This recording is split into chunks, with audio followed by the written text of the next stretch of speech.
Hello again, new viewers and existing subscribers. Welcome back to my channel.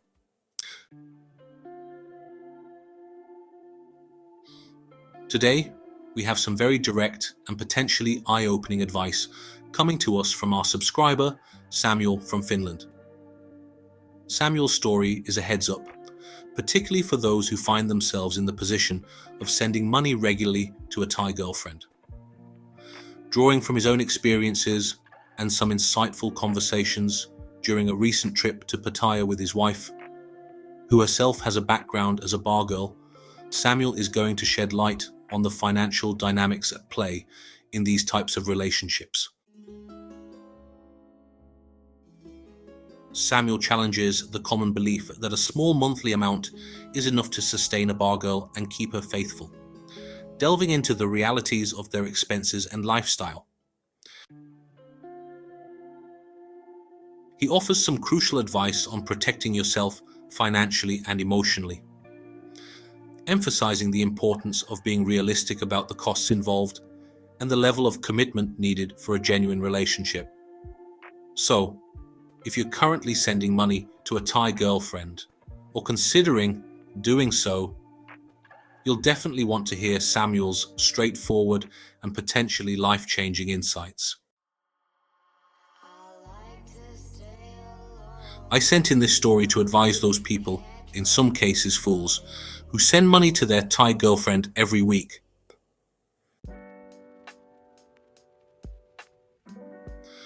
On a recent trip to Pattaya with my wife, who incidentally used to be a bar girl, I met a very nice lady who runs an internet and translation business. We were having a laugh about bar girls who had maybe 5 guys emailing and sending them money regularly, all professing their undying love. She told me that in her experience, the only girls who remained faithful, not 100%, were those who were receiving around 20,000 baht each month from one guy.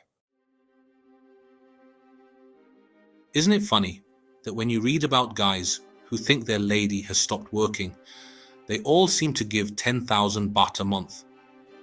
How do you think this figure has come about?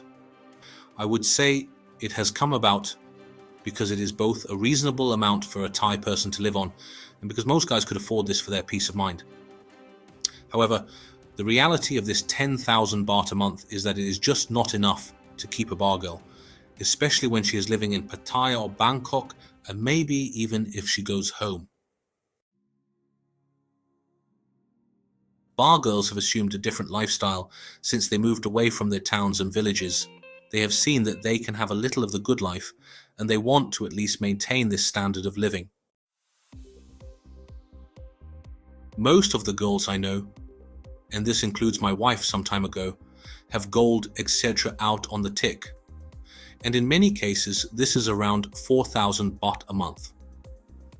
Let's say the rent is 1,000 baht a month, and she will want to send at least 3,000 baht home each month. And if she has kids, this could be more. So, if we give and take a little on these figures, that will leave her 2,000 baht for food and socializing. And I forgot the mobile telephone. Do you really think this is enough? I don't. These are not women that are sensible with money. They are not, in most cases, deliberately reckless with money, but they just don't understand the concept of budgeting or saving a little. My wife is only now starting to understand how to take care of her money. I would like to agree with an expat friend of mine, and that is to not let your girlfriend know your true financial standing. My wife still does not know that I am a lot wealthier than she believes. But why should I tell her? I have always been generous and kept her in a very high standard of living. She will never be left short. As other stories have pointed out, it pays to have access to her email so that you can know when you're being taken for a mug. I know it will be a terrible feeling to find out, but you'll have avoided a dangerous situation both financially and emotionally. It's not just your money they're playing with, it's your heart. Most guys paying money each month do so because they want her to remain faithful until such time as they can get a visa to take her home. I think the bottom line is that unless your girlfriend is prepared to move back home, which many are not because they have no one, they're the same age, because they have gone to work in the bar scene, then 10,000 baht is not enough. And you can almost guarantee that she is either receiving money from other guys or going short time, so that you will never know. Use your head, guys, and remember, if you cannot afford to keep her in Thailand, then you certainly can't afford to bring them to your own country.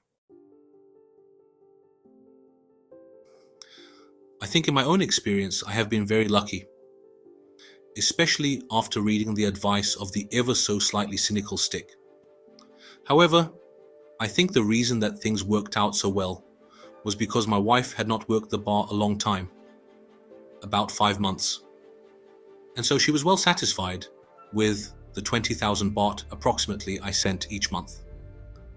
I was also very firm that I would not be able to send more than this. I must admit, it never bothered me sending this money, as I appreciated she had come from a poor background, so it gave me some satisfaction that she could enjoy this money.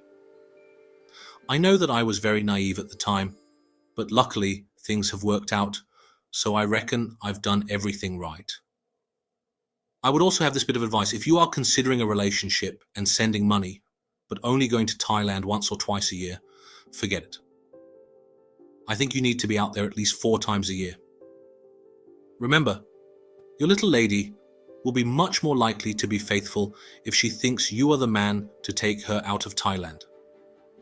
If you can only come 1 or 2 times a year, not only will she have more time to meet other guys, but you just cannot have anything like a normal relationship. I myself was out there 6 times a year for 2 years, and we had the chance to get to know each other really well. Again, it boils down to money. I am fortunate that at 26 years old, I was earning enough money to do all this, and working for myself, I could take holidays as I wish. For others, it is not so easy, and I don't want to sound condescending, but you have to keep life in perspective. In life, there are things that we want but can never have. For instance, I would love a Lamborghini Diablo, but I would struggle to keep up the payments on it. The same goes for the guy with limited funds trying to keep a Thai lady. It's a nice dream, but you just can't afford it, mate. You'll have to wait until Lady Luck shines and you earn more lolly. Remember too that it's not fair on her if she thinks you are going to take her to your country, but the reality is that you do not earn enough, and your embassy would turn down your application. So guys, it's crucial to approach relationships in Thailand with a clear head and a healthy dose of caution. When I say think with your brain and not your one-eyed trouser monster, I'm referring to the importance of not letting lust or purely physical attraction cloud your judgment. It's easy to get carried away by the charm and attention, but it's vital to remain grounded and consider the potential motivations behind someone's interest. Too often, I've witnessed firsthand the devastating consequences of men letting their desires override their common sense, leading to them taking a pounding on both their wallets through constant financial demands and exploitation, and their hearts through emotional manipulation and betrayal. It's a painful situation I wouldn't wish on anyone considering or entering into relationships in Thailand. Remember to be mindful of your finances, protect your emotional well-being, and always prioritize genuine connection and mutual respect over fleeting infatuation.